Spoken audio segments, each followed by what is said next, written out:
Здравейте! Вече сме си в Англия, вали дъжд, прохладно е, страхотно е и готвим за Аполончо, защото той е ял сигурно само пържени яйца 2 седмици.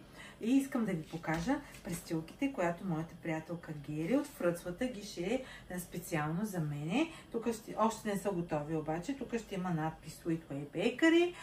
Има и още един вид с лимончета. Много са интересни.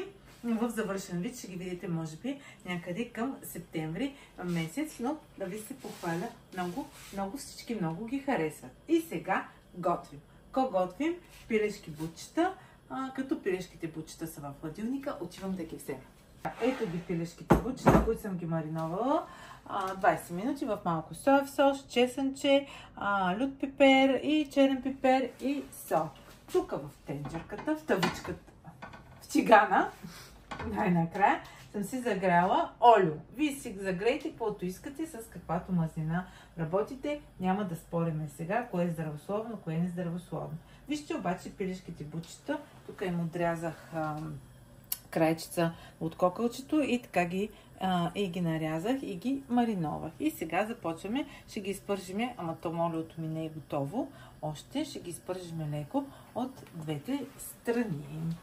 Надявам се мазнината ни е загряла и започваме да ги леко да ги запържиме от едната и от другата страна. Ето бутчетата, леко ги запържихме. Сега ще ги извадя и ще сложа 3 глави лук, 4 скелетки чесън, хубаво да се карамелизира лука. Сега слагам лука тигана. Вече 100 неща ми минаха през акъла.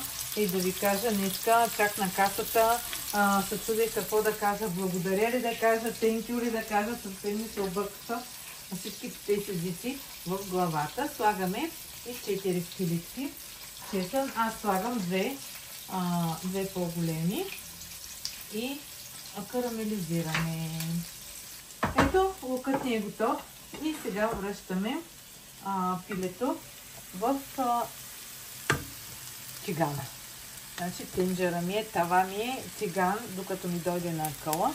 Така и след това ще видите, слагаме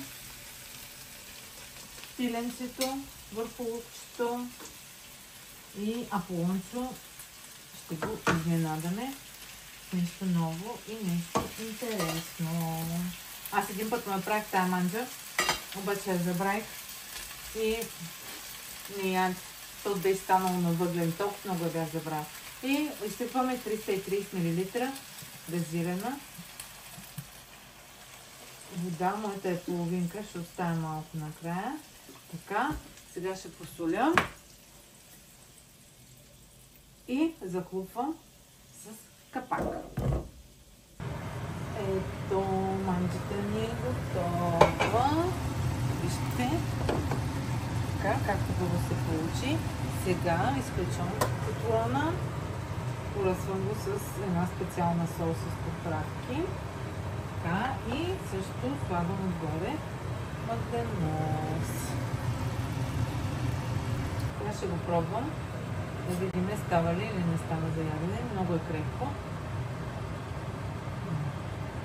Много е добро да знаете. Пробвайте го. Аз сега ще направя картофки за гарнитура. Донесла съм на Аполончо и розови домати от България, така че ще си хапнем. Има и ракийка. Изобщо не мислете. Това е от мене и моята нова престилка. Вижте, много е яка, нали? Ще има и за вас. Приятна вечер ви желая. Чао, чао!